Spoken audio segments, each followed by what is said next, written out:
You know, we all have them in our social media feeds. Those friends, family members, colleagues who are practically ghosts online, right?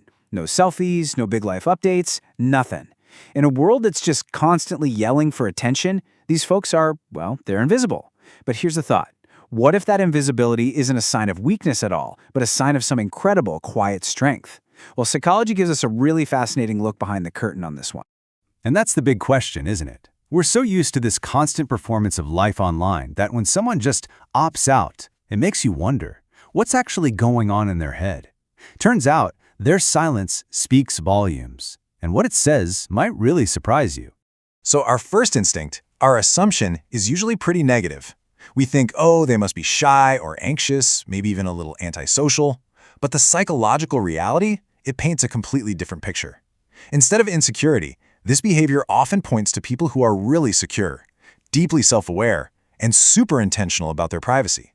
And this is a huge difference. So let's break down the 5 key traits behind. First up, number 1, they choose privacy over popularity. Now, this isn't about hiding from people. It's about something way more profound. It's about protecting their own mental and emotional space. You can almost think of it as a conscious choice to build a fortress for their mind in a world that demands constant exposure. And this really nails it. These individuals have a firm grip on their personal info. They don't need that little dopamine hit from likes and comments because, you know what? They validate themselves. Their life feels real and meaningful to them without needing an audience to clap for it. And that, right there, is a powerful, if subtle, sign of true inner security. There's actually a psychological term for this. It's called a high privacy orientation. It's just a formal way of saying they put a massive value on controlling their own story and deciding exactly who gets a front row seat. All right, moving on to point number 2, which really builds right on top of that idea of privacy, having a strong sense of self. This is all about having a solid, well-defined identity that isn't going to get pushed around by what other people think or whatever the latest trend is online. I mean, think about it. If you know exactly who you are, what your values are, what you're working towards, you just don't need a social media feed to reflect that back to you. You're not chasing the next viral dance. You're not getting caught in that trap of comparing your real, messy life to someone else's perfect highlight reel. Your happiness? It's an inside job. And this perfectly illustrates a concept called self-concept clarity. It's basically a measure of how clearly and confidently you know yourself and how stable that knowledge is. People with high self-concept clarity, they just don't need an app to tell them who they are. Okay, our third trait is a big one, being emotionally secure. And we're talking about a very specific kind of confidence here. It's the kind that's robust, you know? It doesn't need a constant IV drip of external attention just to stay alive.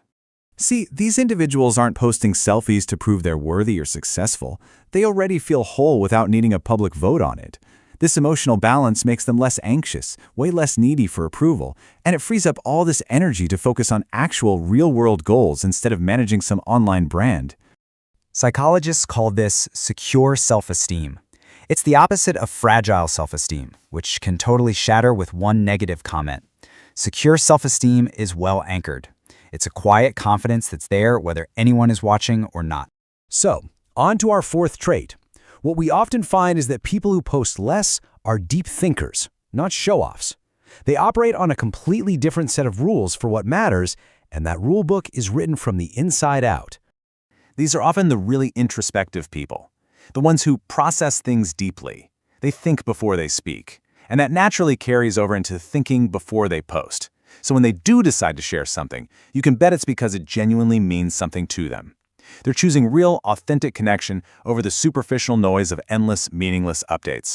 And what this all boils down to is a cognitive trait known as an internal locus of evaluation. It just means their personal scorecard is internal. They judge themselves and their actions based on their own standards, their own values, not by the constantly changing opinions of the crowd. All right, and that brings us to our 5th and final trait. They are actively resisting the digital illusion. And it is so important to understand this isn't about being clueless. It's a deep awareness of how social media works, and it leads them to choose personal peace over public performance. They get it. They totally understand that a social media feed is just a highlight reel, a carefully polished and often distorted version of reality. By staying on the sidelines, they're actively putting a shield up to protect their own mental health from that toxic, never-ending cycle of comparison. It is a deliberate, conscious choice for peace. And this is a direct pushback against something called social comparison theory. That's the little voice in our heads that tells us to figure out our own worth by measuring ourselves against everyone else. People who don't post are consciously stepping off that hamster wheel. So, after all that, what does this all add up to?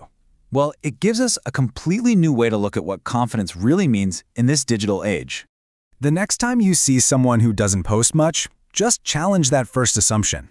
They aren't necessarily shy or standoffish. There's a good chance they might just be more grounded in reality, more emotionally intelligent, and more profoundly self-aware than most people you see online. And there's this one line from the source material that just captures it perfectly. They don't need to be seen to feel seen.